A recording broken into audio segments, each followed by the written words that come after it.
Hey Zeb, how's it going? Good. How do you like your Clever Hood? It's a good rain jacket for walking in the rain and for really heavy rain. Tell me about your backpack when you're wearing the Clever Hood. It usually stays dry since it's basically like a poncho. It goes behind you, all around you, and then there's a hood, so all your belongings will still be dry. Right, because your backpack goes under the cape. Yeah. What color is yours? Yellow. The weird thing about podcasting is that I ask questions I know the answer to already. I am your father, and I know what color your raincoat is. Yeah. And is it comfortable? Yeah. Yeah? Yeah.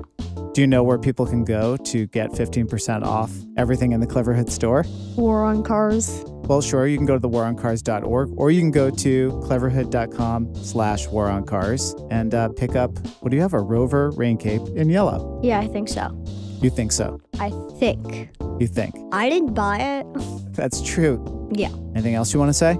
No, not really. All right, so there you have it, a glowing endorsement of Clever Hood from my son, Zeb Gordon. How old are you? 11. See what I said about asking questions I know the answer to? Yeah.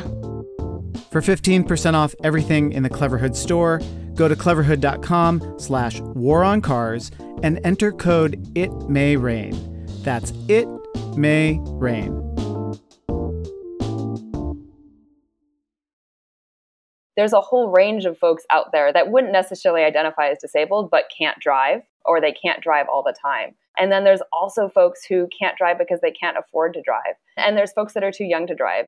And so really the point of this book is to say, hey, there's actually a lot of us. We need to get places without being able to drive ourselves. And let's rethink how we can build our communities so that it's possible for us to participate. This is The War on Cars. I'm Sarah Goodyear, here with my co-host, Doug Gordon. How's it going, Sarah? It's going pretty good. It's a lovely day here in Brooklyn. It is, and Aaron is not with us today. He is in an undisclosed location. He is the Speaker of the House of Representatives, basically. Sarah's the president, I'm the vice president. We have to keep that chain of command intact, so in case something happens. That's right. We have got a great show for you today, but first, we've got something to ask for. Right. If you like what we do here at The War on Cars, sign up on Patreon. Support us, help us out. You can go to patreon.com/thewaroncarspod or go to thewaroncars.org, click support us, and for just $3 a month, you will get stickers, access to all of our bonus stuff, and you'll be helping us out. So thanks. Yeah, and I'll send you a handwritten note. Yeah, Sarah handles most of the Patreon stuff, so you get a note directly from her. So, today's episode, I'm going to start with a pop quiz for you, Doug. What percentage of people in the United States do you think doesn't have a driver's license? I read the book that we're going to talk about, Okay, so right. so I know the answer to this question, but I actually was surprised that it was as high as it is, even as somebody who lives and breathes a lot of this stuff that we talk about on the podcast. So I do know the answer. Would you like to say what it is, though? It's 30%. Nearly a full third of Americans just flat cannot drive by law. They're too young, they're never learned, they have a disability that prevents them from getting a license. There are a lot of reasons, and we're going to get into all of those in this episode. But I did find that surprising because obviously one of the things we talk about on this podcast all the time is the way that in most parts of the United States, access to a personal motor vehicle and the ability to drive it yourself is a precondition for full participation in society. You need to be able to drive to work, to school, to the doctor, to social stuff. You just need to be able to drive to feel like you're fully participating. And yet there's this huge and often invisible proportion of the population that can't participate fully and comfortably because of the way we've built our infrastructure. Our guest today wants to make those invisible people visible, and she wants to push the rest of us to change the way we think about barriers to mobility in the United States. Anna Zivarts is a Seattle-based organizer and videographer who launched the Disability Mobility Initiative at Disability Rights Washington in 2020.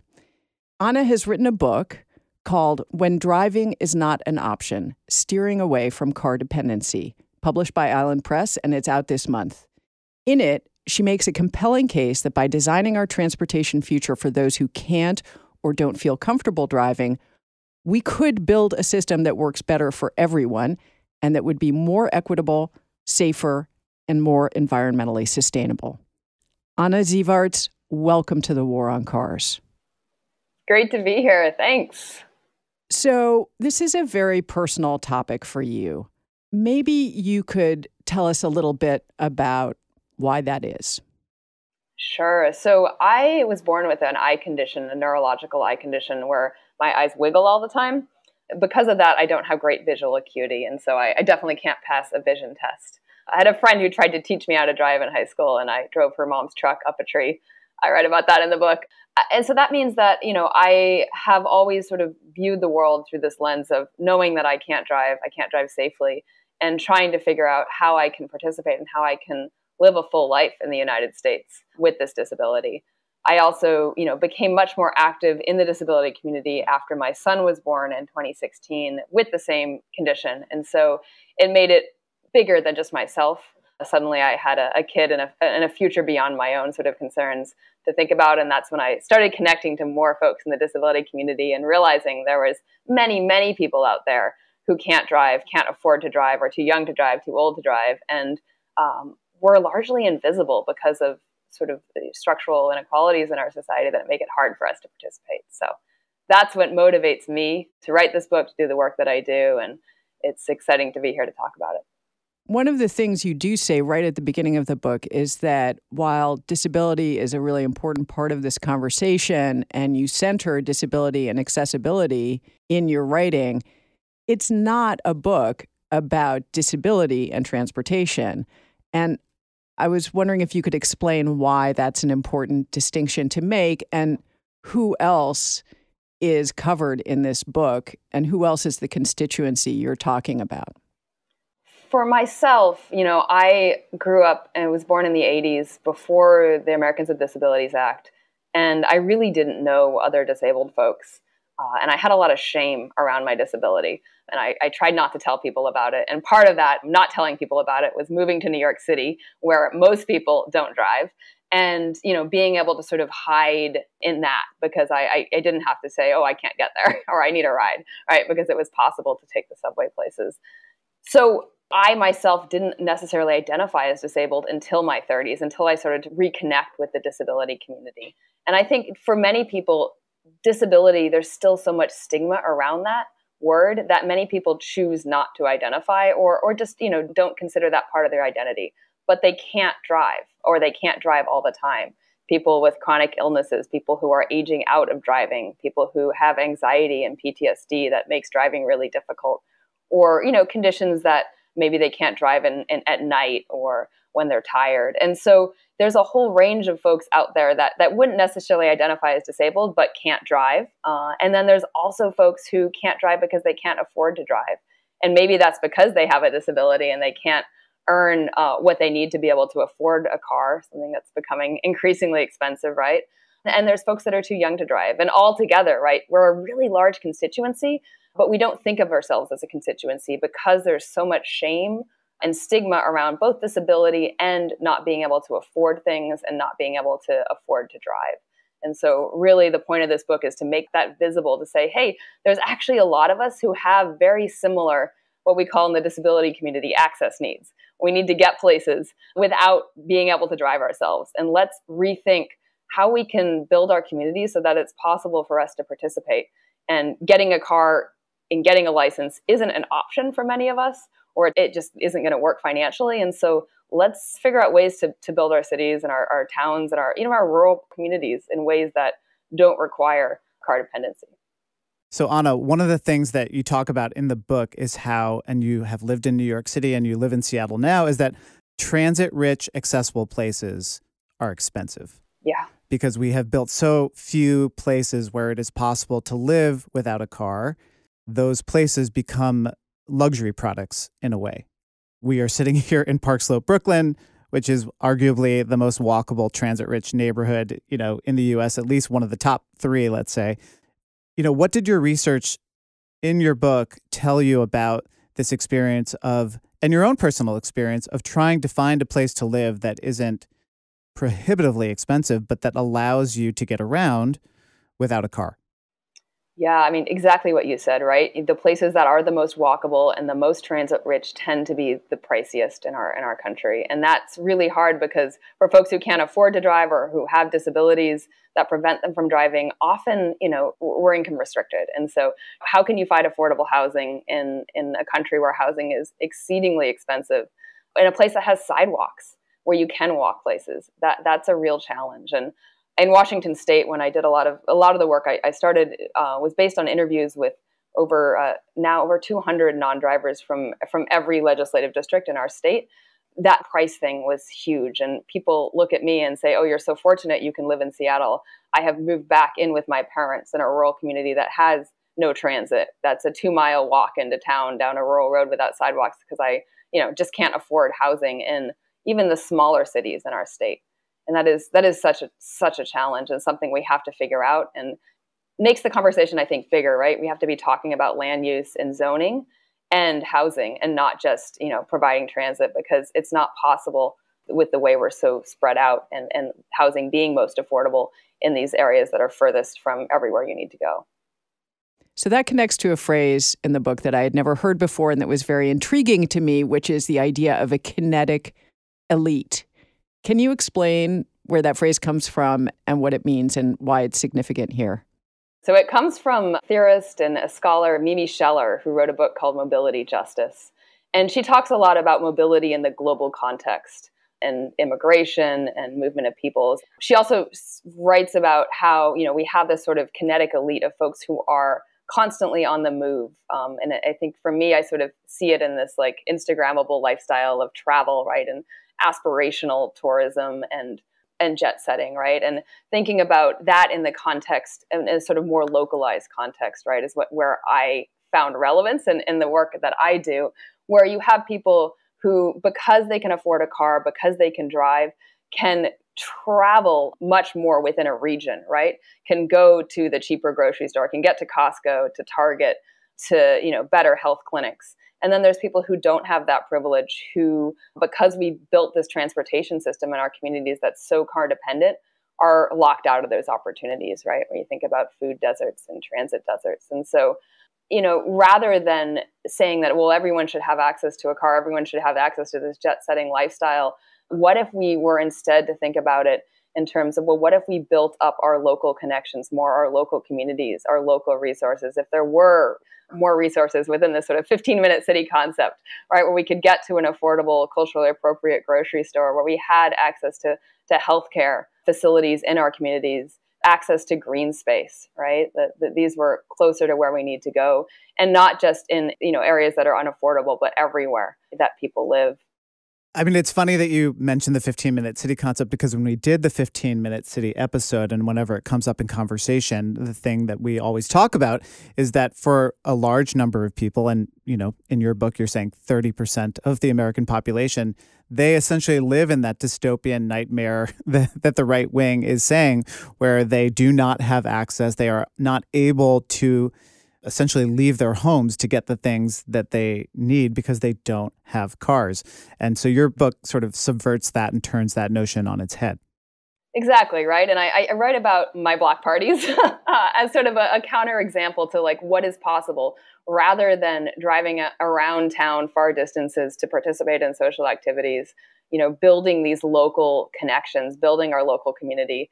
And I guess, bringing it back to New York for a second, but I was in Red Hook during Hurricane Sandy and didn't evacuate when we should have, and, experienced a lot of flooding, and then the lack of power and 2 weeks of no electricity. And there was other folks, right, in the Red Hook houses that didn't have heat and hot water for months, right? And saw how those local connections and the ability of a community to respond in natural disasters. And, as we're experiencing more and more climate-induced natural disasters, those local relationships and knowing your neighbors and being able to call on each other for help, I think is so critical. And so for me, it's, it supports people who don't have the option to travel far if you build these local communities.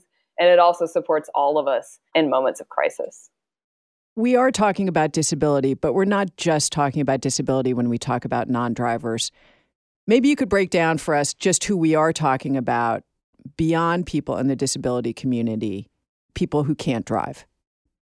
Yeah, so beyond people who can't drive because they can't, right? Because of a disability, because of a chronic illness, because of a mental health condition, there are lots of other reasons, right? People don't drive.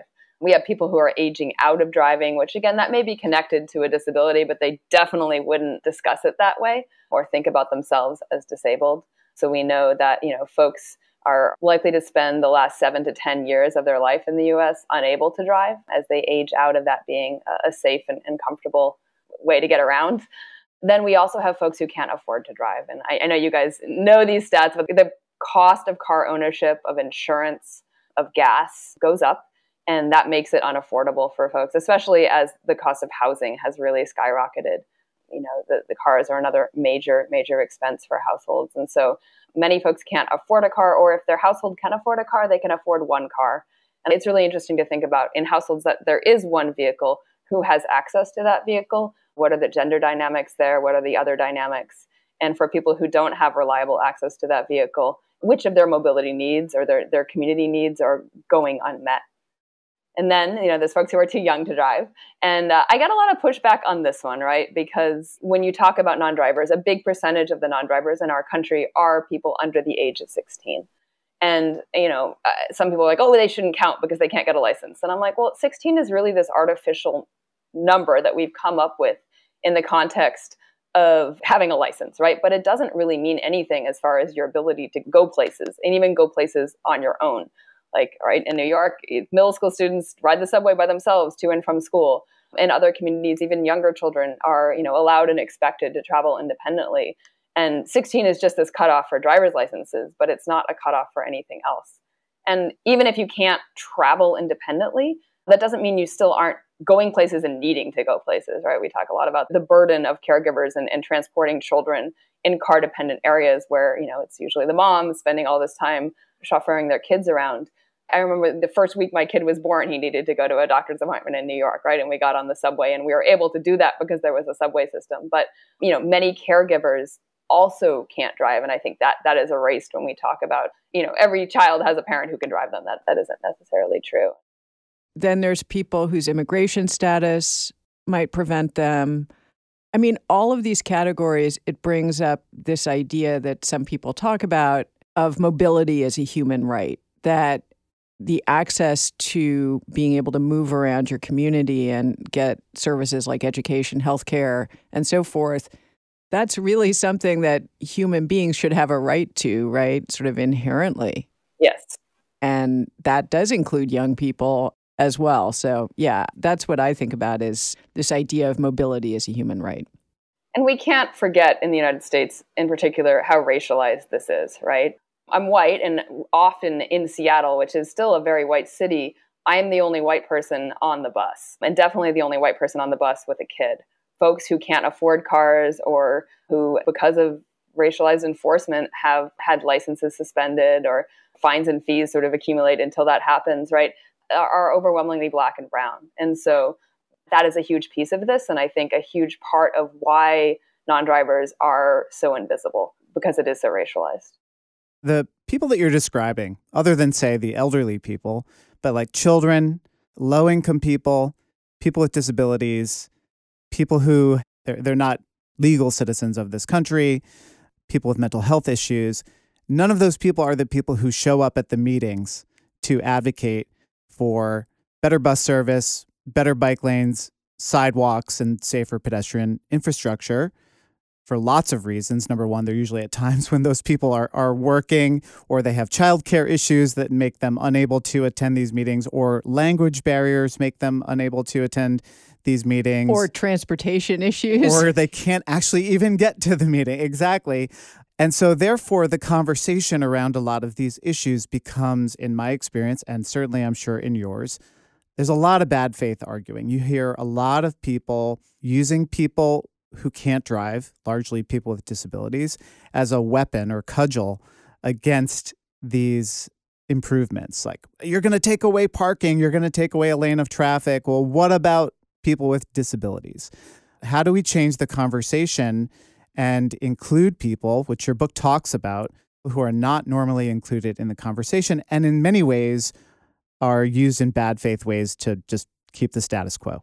There's lots of bad faith arguments that happen. I see people with disabilities used by bike advocates too, right? Where like, oh, look at this picture of a person I snapped in the bike lane in their wheelchair. We need bike lanes, right? And that is also speaking for other groups and tokenizing isn't great. And so we need to be aware of it across the board. But I think, there's this assumption in this country, and I think because of, the disabled parking placard and parking spot being so visible, that disabled people drive. And that isn't actually the reality. I mean, there are some folks with disabilities who driving is their best option for getting around, especially because we don't have sidewalks. We don't have affordable wheelchairs with long-lasting batteries. There's not really a ways, if you need that sort of mobility assistance, it often doesn't work. Or subways are, not accessible. There's stairs, right? That a car really might be the best transportation option for many people, but it's not the majority of people with disabilities. And cars that are wheelchair accessible are also exceedingly expensive. So even if it might be the best option for someone, chances are that's a luxury to afford a vehicle like that and afford to maintain it. And so we need to make sure that when we're saying people with disabilities, we're recognizing that there's a whole complexity of needs that sometimes compete, and that the community is actually being involved and being consulted.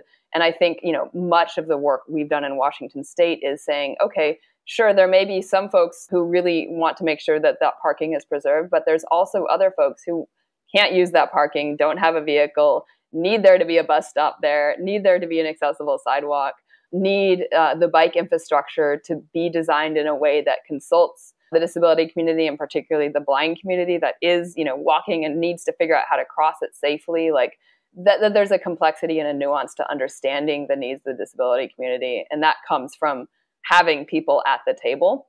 And I think, I guess the second half of the book, or maybe the last third of my book, really focuses on that. How do we get different voices at the table in agencies, elected to office, participating and making decisions, and not just sort of on the outside, not included or tokenized.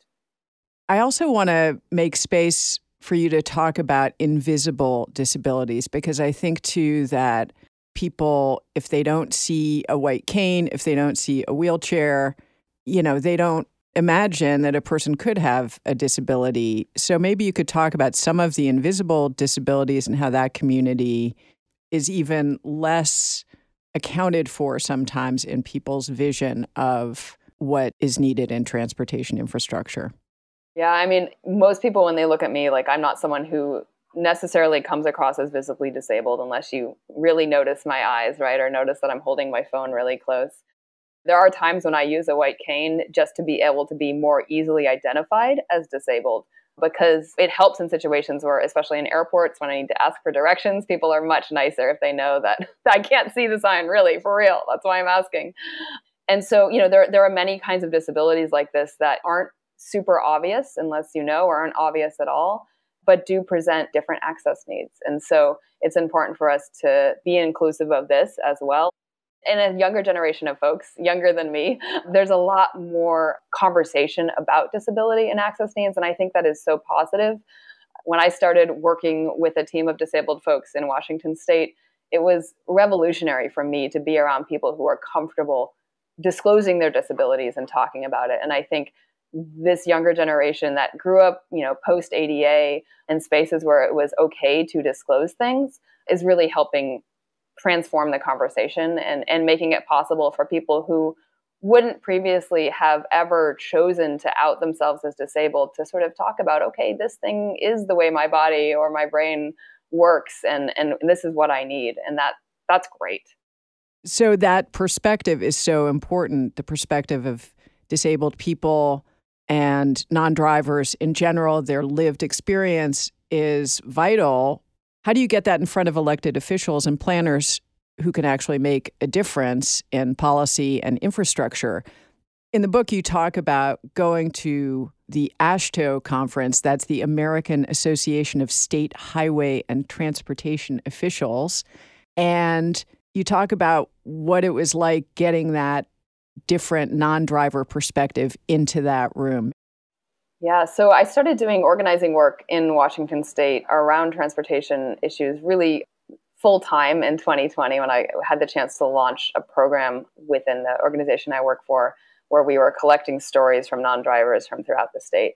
And those stories, our Secretary of Transportation, Secretary Roger Millar, saw that work and thought it would be really powerful to have that work presented to AASHTO at their board meeting. And so I had the opportunity to present there. And I think that was one of those moments. There was a couple moments where it started to feel for me that what we were doing was something valuable and was providing perspectives that hadn't formally been seen or heard in these rooms.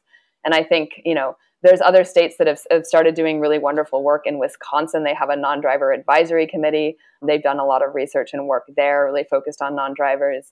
And as I've gotten to talk about this work, I think that there is, in other states, an increasing focus on how do people who can't afford a car, how are they able to get around? How is our state transportation system serving or not serving them? And I think that it is a really interesting way to start thinking about how we can redesign our communities and de-center cars a little bit if we start talking about all the people whose needs aren't met. One way we've sort of taken this to the next level is our Week Without Driving Challenge, which we started in Washington State in 2021. And we invited elected leaders and public officials and agency folks to join us and try for 1 week, just 1 week, to get around without driving themselves. They could still get rides, they could walk, they could bike, they could take transit, they could carpool, but they couldn't drive themselves. And that challenge now is in its 4th year. We partnered with America Walks last year to take it national. And that has really given us a concrete way to engage decision makers about the reality that non-drivers experience in their communities, because guarantee that there are non-drivers in every single community, on every street, in every family probably. And yet, they're just not thought about or considered as people with valid needs for mobility or independent mobility. With the Week Without Driving campaign, there can be a performative aspect to this because those people know at the end of the week they can go back to driving, right? And so some elected officials are going to experience that, get a few good headlines, and then really not change anything. But I wonder if you could talk about any people who have done the Week Without Driving and really come out of it, not just saying, oh, I had this bad experience and now I sort of understand what it's like to wait for a bus on the side of the road with no bench, let's say, versus the elected officials or other people who come out of it and say, okay, here's the policy solution we need so that nobody has to experience what I just experienced. Yeah, I think one of the most exciting examples for me are the politicians who recognize that how much they don't know, right? Because they are not the ones walking these roads without sidewalks day in or day out. They're not the ones waiting for the bus. They have the option of driving, and they do that most of the time. Even folks who are, allies and ride the bus most days when it's, commuting hours and convenient, having to ride it on the weekends or late at night, like those are very different experiences. And I think the elected leaders who recognize that this is a new thing for them and that there is so much knowledge from folks who are doing this day in, day out, the non-drivers who are out there dependent on these systems, that's been really exciting for me. And so we had one council member from a city in Washington State who took the challenge with us, was really excited about it because his folks had aged out of driving and he saw what a burden it was for them to try to get around without driving. And then when we wanted to run a piece of legislation in Washington State this past year to have 2 voting members of transit boards be actual transit riders, he was a huge champion on that because he understood how much people who ride transit know that he is someone who has the option not to, doesn't have that day in and day out experience. And so I think that, recognizing that there is knowledge and expertise that comes from using these systems and that could be used to make these systems better, and we're just not taking advantage of it because people are pushed so far out of systems of power. Changes are small, but I think it has opened people's eyes. And then when we come to them, asking them to partner with us on legislation or on budget asks, they're much more willing because they understand how broken the system is in its current form. So Anna, on the podcast and in general, I think people tend to think of this as an urban issue, accessibility and transportation, transit, and biking, et cetera. But there's a huge number of people who live in rural communities who can't drive for all of the reasons that you stated, but especially because of poverty. How do we solve this problem in those communities without, I think there's probably a lot of politicians who think, well, if you're too poor to afford a car, we just need to, make it more affordable for you to own a car. How do we solve this problem in places like that? Yeah, this is something I think a lot about because, so much of our country is not big cities and, transit, it's harder to make it pencil out in more rural areas. Like, what do we need to do? And right now I'm in southern Indiana, which is where my dad's family is from, farming community. And it's interesting to me because we're actually right off a major highway. And this highway was built in the 60s. And before the highway was built, there was this little tiny, small town here with a grocery store and a gas station and a school and, like the little community where you could get most of your needs met, right? And you kind of had to because periodically the river would flood here and this community would be fully isolated until the water went down. And so there needed to be these things here. And then the highways got built and now it's, much easier and much cheaper for most folks to drive 20 miles into town and go shopping, at the big box stores. And that's cheaper and more affordable. But it means there's nothing left here in this community. And I think a lot about how when I was living in New York, we were toying with the idea of moving back here to Indiana and being part of this farm. And for me, I was just like, there's no way. Like if it was the way it was before the highway, when there still were resources in this community, I could live here as a non-driver and access what I needed to access. But now, because we've made it so easy for people who can afford cars with this highway system to travel, there's not that possibility. And so I think for me, there's thinking about, okay, we do need to provide rural transit in places, and it doesn't have to be hourly, right? It could be, once a day, a couple times a week. But even that in more rural communities and the folks I've spoken to who live in rural areas, that's enough, right? And then we also need to thinking about how can we have more stores, grocery stores in rural places, not just drive to the nearest dollar store 20 miles away. I think about just individual human beings that you talk about in your book of what they don't get access to. Can you talk a little bit about the human cost of not having transportation infrastructure that everyone can use? Yeah, this is something that I really think it's important to talk about because I think in typical sort of transportation policy conversations, that emotional burden of asking for rides or being shut in is not something we do a great job talking about or measuring. There's one sort of newer transportation metric called the Transportation Security Index that really does start to explore some of those questions. And I think it's really valuable because in the interviews that I've done with folks, that's one of the biggest pieces, right? Is that feeling like you can't go where you want to go, or if you want to go somewhere, you've got to ask a favor. And is it worth asking this person that favor or not? We also hear this too with the Week Without Driving, the elected leaders who participate. For them, that's actually one of the most interesting things is how isolated they feel just for a week of not participating perhaps in all the social activities they would have because they felt guilty asking for rides to go to social activities, right? Because it isn't like a necessity. And that's the same thing we hear from non-drivers is that weighing how much it's worth a favor to go somewhere. And as a result, being shut in and being isolated. And, I think the pandemic taught us all how unhealthy that really is to not have those social bonds with our communities. I mean, it's almost like a budget that you have to do, right? So, a lot of Americans have to decide between, am I going to afford a car payment or am I going to afford to eat? And in this case, it's like an emotional budget of like, am I going to afford this favor for someone to take me to the doctor's office? Or am I going to blow it on, can you just drive me to the movies? And like, that's not a choice that those of us who have the luxury of choices and the ability to drive, let's say, ever have to face. And that makes me think of something that your book talks about a lot, which is the issue of stigma. And the stigma of being a non-driver is so strong in this country. And I feel like people who are currently in their lives not disabled and who might have the financial resources to drive a car, there's this underlying fear, I think, that people have that they can see, oh, there might be a time when I can't drive. There might be a time that I can't afford to drive. And so they project that fear onto this whole conversation, right? Their fear that they might end up being in the stigmatized group. Do you see that in your work? For sure. And I think it's definitely where I've seen it the most is with folks who may be aging out of driving or contemplating that, right? And we fought for funding in Washington State to get a survey done about the non-driver population in Washington State. And they were trying to get a statistically representative sample of our state of non-drivers. And they really, really struggled and ultimately weren't able to get enough seniors to participate in the survey. And I think there's this real, especially around folks who may be at the point where driving isn't the safest or best option for them, fear to give up that mobility access and to talk about life without driving.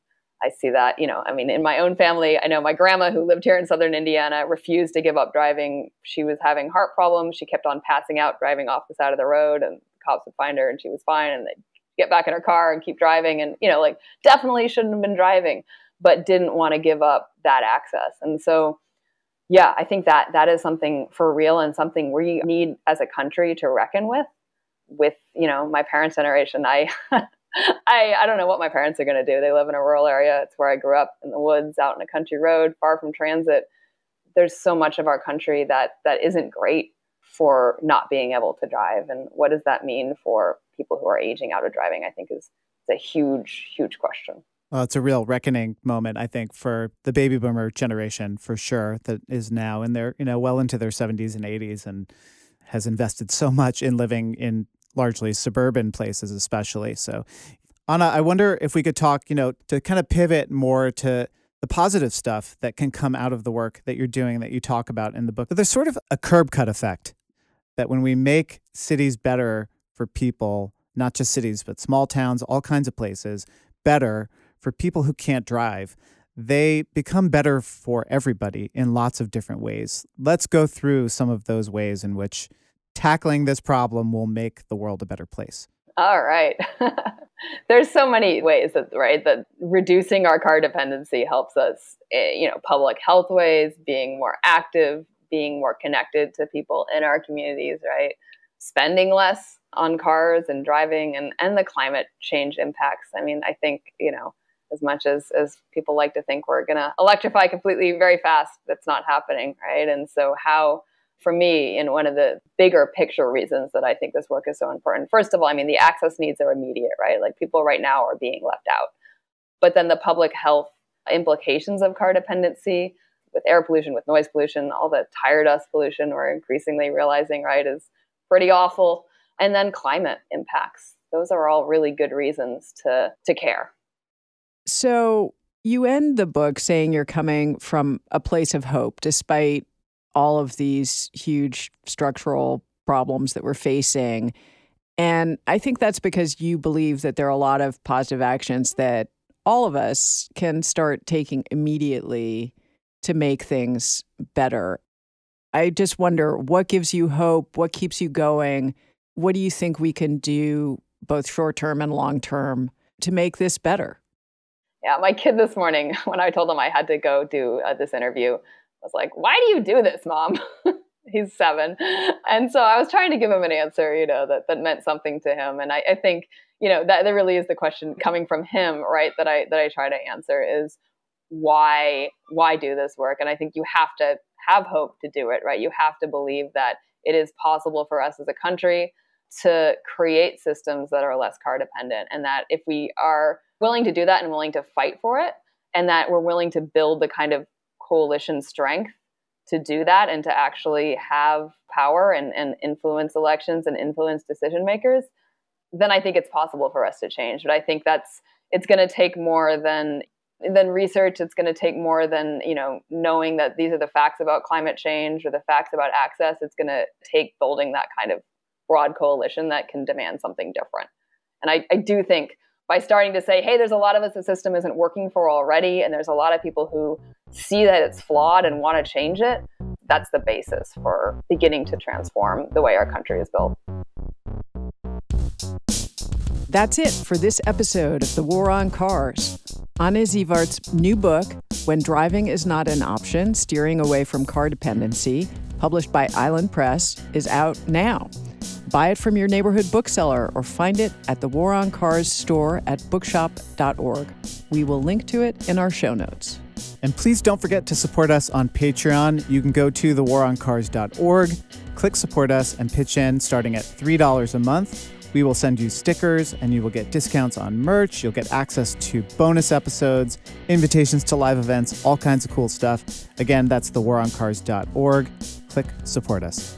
We want to thank our top Patreon supporters, Charlie G. of Human Powered Law in Portland, Oregon, Virginia Baker, Mark Hedlund, and the Parking Reform Network. We also want to thank our sponsor, Cleverhood, for their support.